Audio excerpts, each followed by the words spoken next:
Voici un autre problème typique, celui qui met en scène le rendement.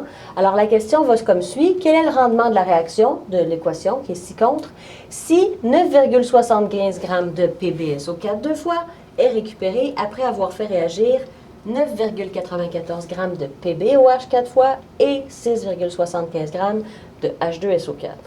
Alors, ce genre de problème-là, il y a plein de choses qui sont sous-entendues, notamment, on vous donne les masses des deux réactifs, il faut savoir quel est le réactif limitant pour pouvoir savoir quelle va être la masse réelle de produit.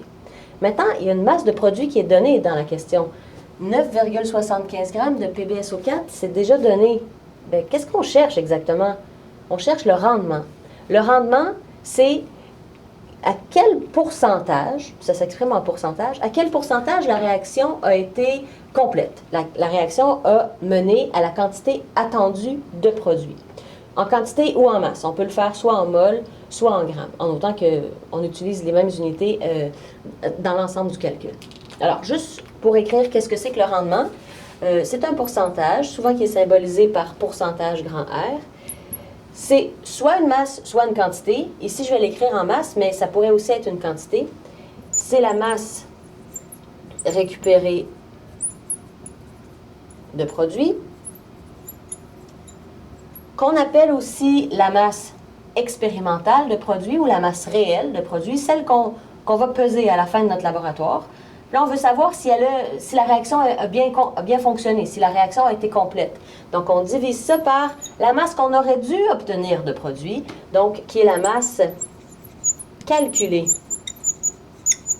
ou la masse attendue de produit. Et puisque c'est un pourcentage, on multiplie ça par 100%. Ça nous donne le pourcentage de rendement. La masse récupérée de produit, elle est donnée dans la question. Donc, ça, c'est la masse qu'on récupère. On récupère 9,75 g de sulfate de plomb 2. De sulfate de plomb 4, pardon. Divisé par la masse calculée de produit, là, vous voyez, c'est ça ici qu'il faut aller calculer. Mais ce n'est pas la première chose à faire. Première chose à faire, il faut trouver le réactif limitant. Ça va nous permettre de trouver la masse de produit. Mais il faut vraiment commencer par le réactif limitant. Là, je vous l'avais fait au complet tantôt avec l'analyse dimensionnelle et tout. Je vais le faire quand même, mais je ne vais pas le faire en vidéo parce que ça serait beaucoup trop long. Donc, vous pouvez le faire vous-même. Puis après ça, vérifier si on arrive à la même chose en refaisant appeler.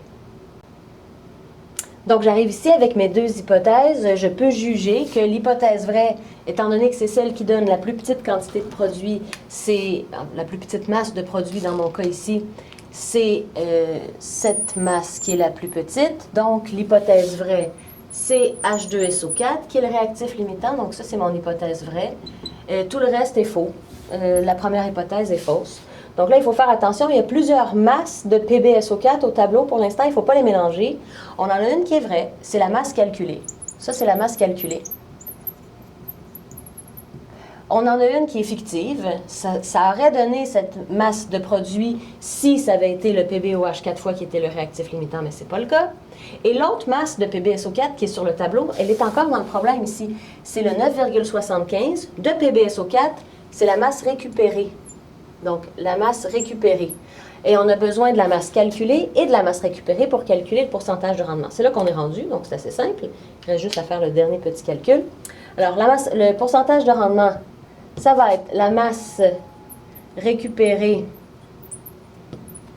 de PbSO4 deux fois, divisé par la masse calculée de PbSO4 deux fois.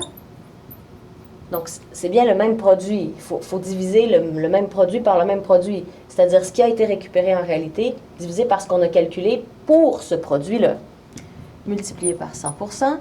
Des gens me demandent parfois pourquoi on multiplie par 100%. C'est comme si on multipliait par 1. 100%, c'est 1. C'est juste parce qu'on veut avoir des unités pour cent à la fin.